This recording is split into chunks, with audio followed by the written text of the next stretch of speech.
Welcome back. You're watching World Talks, and I'm your host, Klaudia Czerwińska.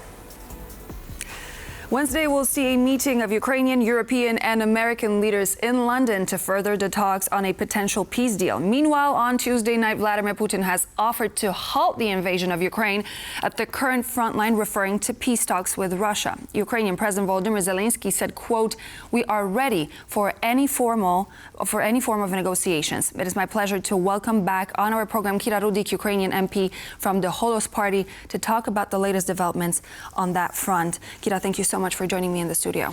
Hello, Claudia, and thank you so much for having me.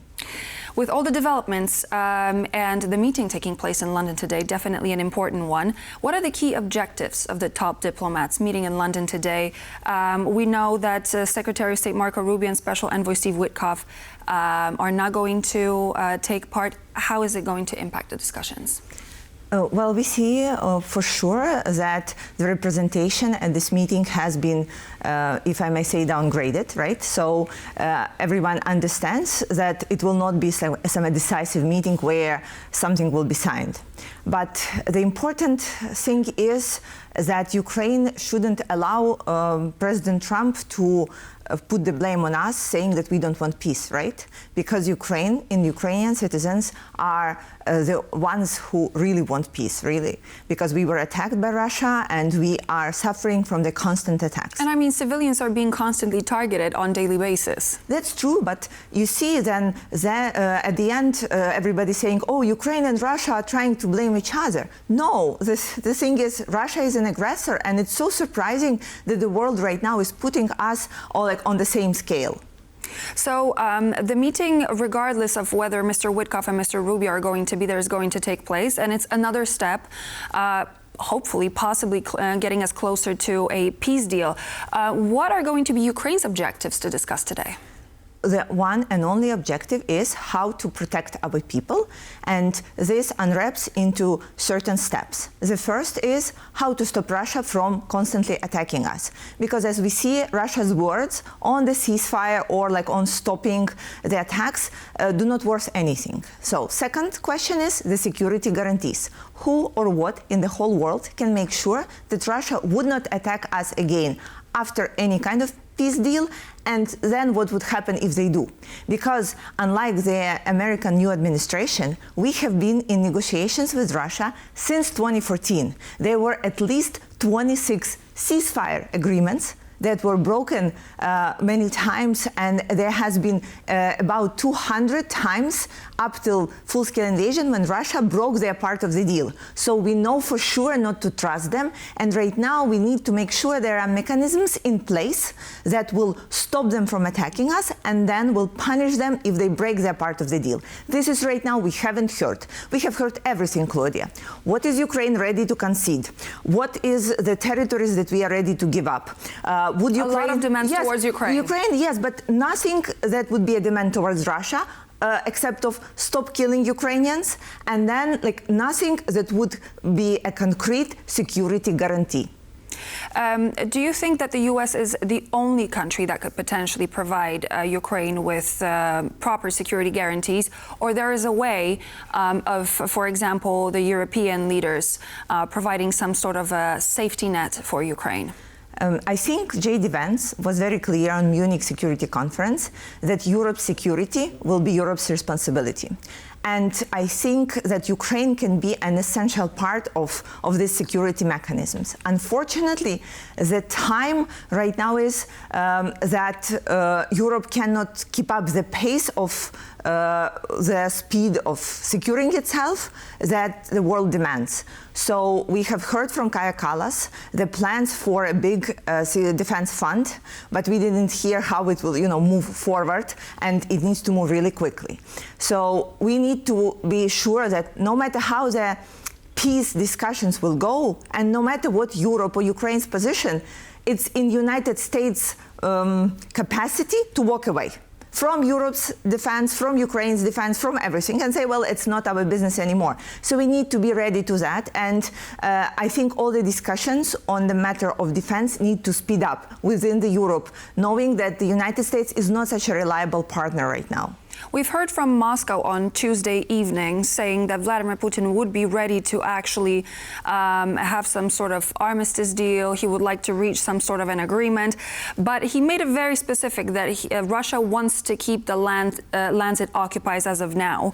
How likely do you think it is for the Western allies to make that concession and be willing to even consider such an option of Russia taking over the land it already occupied for Ukraine to reach peace? It's a very dangerous precedent, very dangerous, because it shows all the authoritarian regimes in the world that you can go ahead, take your neighbor's territory, commit all kinds of the war crimes, and then if you wait enough, you can figure out a way to get away with it, right? Just chipping piece by piece. Yes, they call it a salami technique. When you cut piece by piece, wait, and then cut again and again. And for us, it's absolutely unclear with the current state of the war, how do you make sure that Russia would not attack us again? The war in Ukraine is very different than all the wars you have seen before. It's different from Iraq, Afghanistan, because it's a war of drones, war of technologies. I mean, the last night's attack was orchestrated by using a drone that killed so many people. Exactly. So how would you actually stop people at the battlefield from fighting? How would you say, Russia, it was your drone? Because even right now they're saying, it was not us. And so they would be able to continue attacking us and then not taking the blame. So this is a question about the security guarantees over and over. And again, we haven't heard any single, practical matter of how do you do it from of our allies. Everybody's talking, well, there could be peacekeepers. Claudia, how would the peacekeepers work if they will be standing and being attacked by the drones that Russia says it's not ours? And what would be the result? It contradicts itself. Absolutely. So, given that Ukraine is firmly standing its ground, and rightfully so, of not wanting to give up those lands that were occupied by Russia, how do you think further peace talks are going to proceed?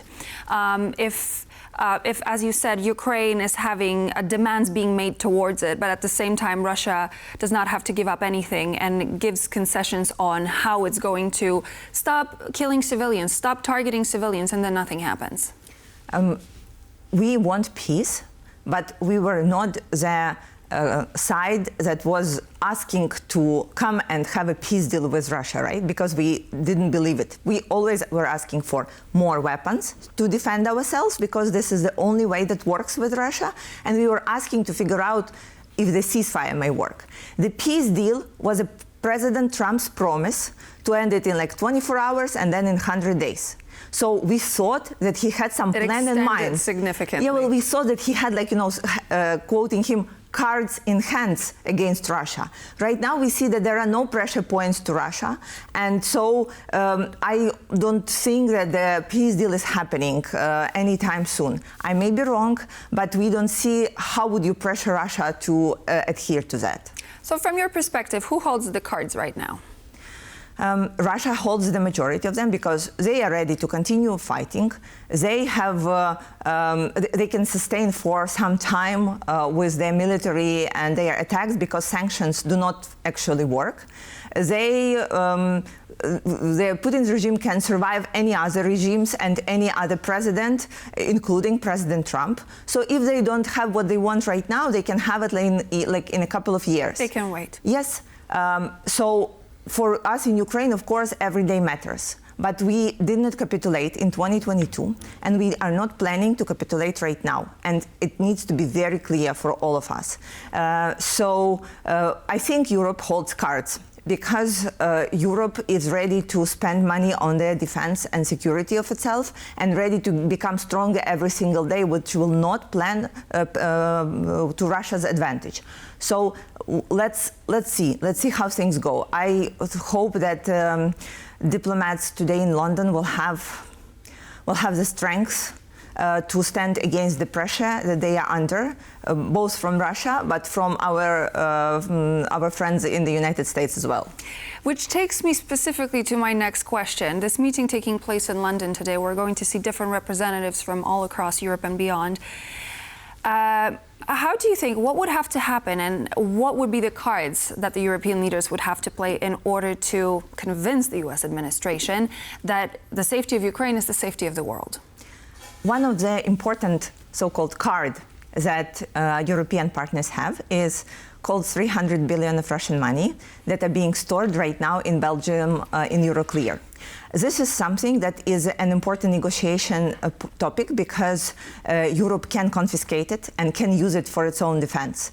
And I think they need to do it. And I've been advocating for this since the day one. Russia cannot get this money back, and I think this needs to be negotiated and it needs to be discussed today. Second topic, if the United States will pull off the deal, pull off Europe's security, then maybe Europe needs to be more important and more powerful in these negotiations. So let's see how things go. I think there are additional layers there, including the energy and the prices for gas and oil, including where European countries are buying their energy resources, and of course the markets overall, because I think there has been lots of disruptions by Trump's tariffs, so it will all add up and come to place. Europe is in a strong position right now, and I hope they will be able to leverage it. Thank you so much. We will be definitely reporting here on TVP World about the outcomes of the London meeting today. Kira, thank you so much for joining me. It's really a pleasure to have you back in the studio. Kira Rudik, Ukrainian MP from the Holos Party, was my guest. Thank you.